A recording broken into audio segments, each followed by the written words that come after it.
Salut à tous et bienvenue sur ce petit récap de la semaine passée. Et bien là, vous voyez en direct le résultat sur l'extraction que j'ai fait sur la console Atas.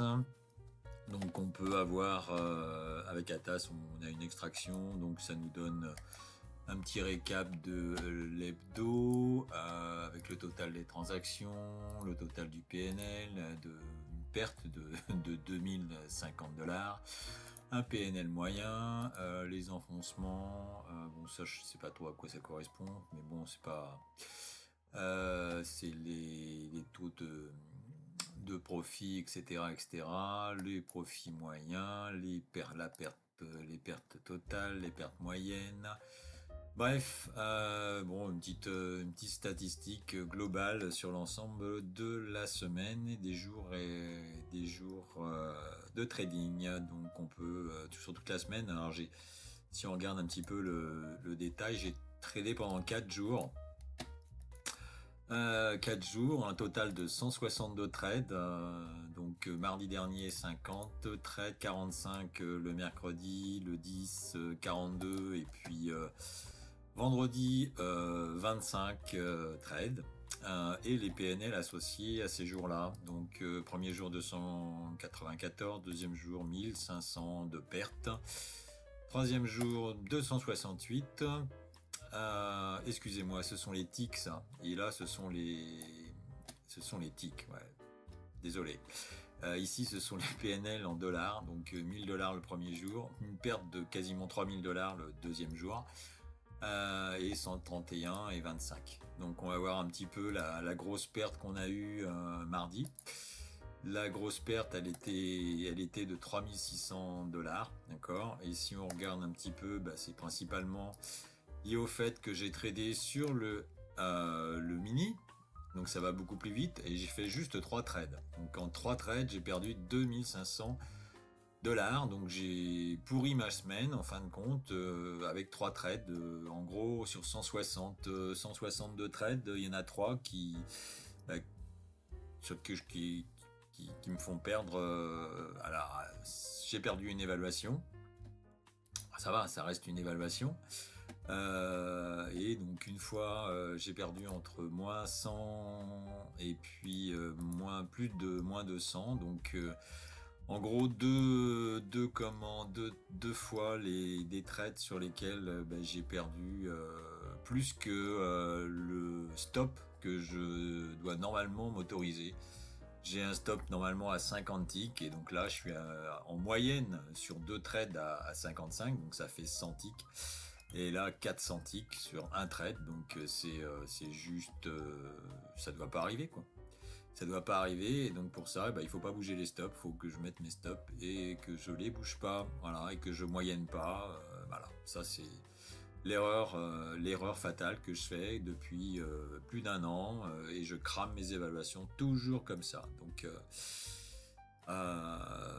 bon, je vais voir, mettre en place essayer de trouver une solution là pour la semaine prochaine parce que il va falloir.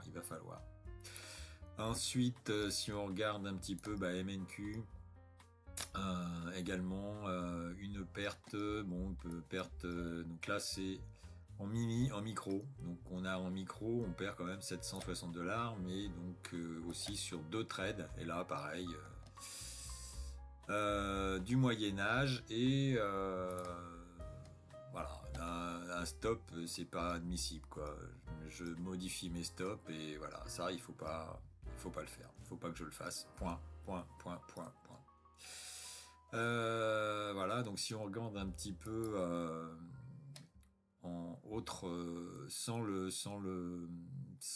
la grosse perte qu'on a, donc en enlevant en gardant juste les analyses sur les mini, puisque le compte sur le mini ça me fait perdre 2500 $, donc on va rentrer un petit peu plus en détail sur la perte liée à la gestion des trades sur micro. En micro, on a quand même 155 trades et donc toujours les pertes concentrées sur une deuxième journée, quoi. En gros, sur la journée du deuxième journée de perte là, et on a quand même 1000 $ de perte en gros. Donc c'est cette journée là qui a tout cassé quoi en gros.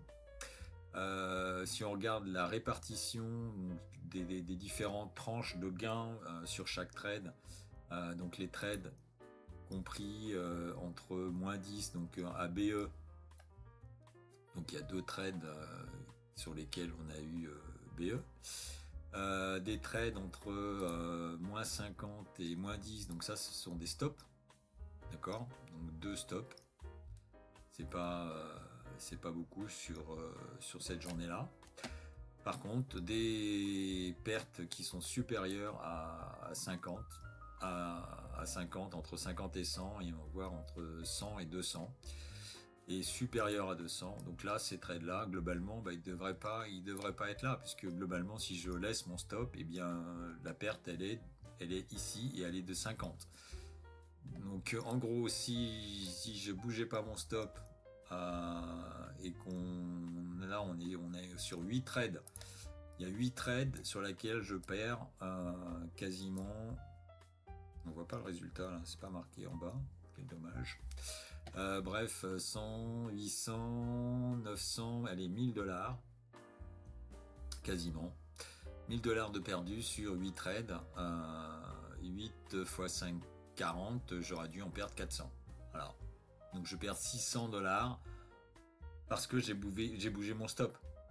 Donc là, encore une fois, il faut que je me rends compte. Il est important de faire ces statistiques-là, de regarder les statistiques pour constater que, voilà, faire un constat. Voilà, j'ai 8 trades, je perds 1000 $. Si j'avais mis mon stop, je perdrais que 400 $. Et oui, c'est un fait, c'est comme ça. Et il faut pas bouger les stops. Donc ça c'est dit, hein. Donc là c'était la journée du 9, hein. Maintenant après, si on regarde dans le global en termes de pertes, donc gain, il y a quand même il y a plus de 60, ça fait combien de pourcents ça fait sur 150, ça fait un tiers en gros, des 2 tiers, ça va faire 66% sur 150, ouais, ça fait 67%. On a 67% des trades qui sont gagnants. Donc si on prend cette référence de trade gagnant par rapport au global, donc j'ai 67% de trades gagnants. En gros, je pourrais me permettre d'avoir un stop qui est un stop qui est 2 fois plus gros que mon take profit. Parce que si j'ai un take profit à 50 et que j'ai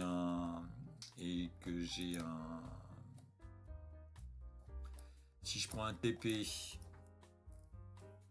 à 50 et un stop à 100, que dans 67% des cas j'ai TP, donc je fais mon TP, donc 67%, ça fait égal, donc sur 100 trades, si j'en ai 67, eh bien, ça me fait 67 par 50, hein. Et en gros, si donc il en reste bien 33, et je suis 33 multiplié par 100, je suis BE, d'accord.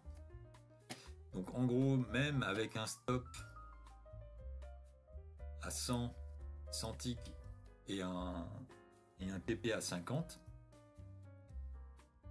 avec ce taux de réussite des trades, je suis BE. Donc normalement mon trade, mon SL, si je fais un rapport de 50 sur 50, 52 TP pour 52 SL, et bien là je passe positif sur la semaine. Voilà, même avec Alors ça, c'est le nombre de trades. Il faut évidemment que ce soit les trades qui aillent au TP, évidemment, ça c'est clair. Mais maintenant, si on regarde la répartition ici, on a 59 trades qui sont quasiment BE. Et donc ça, c'est lié au fait que j'ai un stop automatique. Et globalement, mon stop automatique se place trop rapidement. Voilà. Donc en gros, pour éviter ça, alors maintenant je ne sais pas ce que ça va donner la semaine prochaine, mais pour éviter ça, il faut pas que je mette ce stop automatique. Donc là, je le sais. Il y en a plusieurs déjà qui me le disent lors des lives.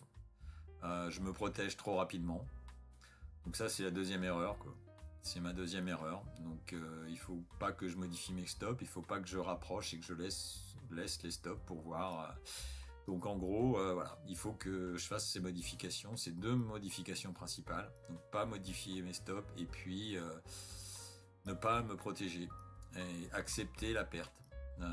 Puisque mon principal problème va être psychologique. Hein. Donc j'ai compte tenu du nombre de pertes que j'accumule depuis maintenant pas mal de temps, j'ai une aversion à la perte qui est grande, et donc il faut absolument que j'accepte de prendre des stops, que j'accepte cette perte et que je limite la gestion de ma perte, que je gère ma perte au mieux.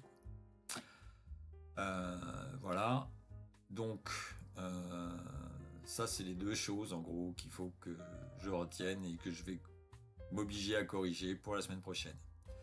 Et donc, la semaine prochaine, ce que j'ai décidé, voilà les objectifs, en gros, que je vais essayer de mettre en place dès demain. Pas de Moyen-Âge, parce que là, on l'a vu, mon Moyen-Âge, et en plus, pas de mini, donc rester en micro et pas faire de Moyen-Âge. Si je pars avec de l'eau, je reste avec de l'eau, mais je rajoute pas de l'eau au fur et à mesure. L'automatisation de mon SL à 50 ticks et pas le modifier. Et je dirais ajouter, ne pas automatiser la correction de la protection automatique du SL. Donc le BE automatique, il faut que j'enlève mon BE automatique. Et demain, je vais trader en démo. Voilà. Pour m'enlever la notion de risque. Parce que globalement, aujourd'hui, j'ai une stratégie, je l'applique pas systématiquement. Je l'applique pas systématiquement parce que j'ai cette aversion au risque et cette peur de la perte. Et donc là, il faut que je corrige ça. Donc pour ça, je vais trader en démo. Voilà. Et bien sûr, appliquer la stratégie. Donc ma stratégie liée au VWAP, aux extensions de VWAP et au double fractal. Et arrêter d'essayer de prendre des breakouts de tendance. De tendance peut-être, mais des breakouts, éviter les breakouts. Voilà, voilà un petit peu les objectifs. Donc demain, je vais certainement faire un live le matin également. Un live sans doute demain matin de 8h à 10h. Et puis le live de demain après-midi de 15h30 à l'ouverture jusqu'à 17h30, 18h ou voire plus. Donc voilà, c'était le débriefing de la semaine. N'hésitez pas à revoir les vidéos de la semaine. Vous avez dans chacune de mes vidéos un descriptif. Dans le descriptif, vous avez les temps forts de la vidéo où j'essaye de marquer les endroits où il y a eu le plus de trades et des éventuelles des explications que je te donne lors de ces lives. Voilà. Bon, écoutez, je vous souhaite une bonne fin de week-end et puis je vous dis à demain. Allez, ciao, bye bye.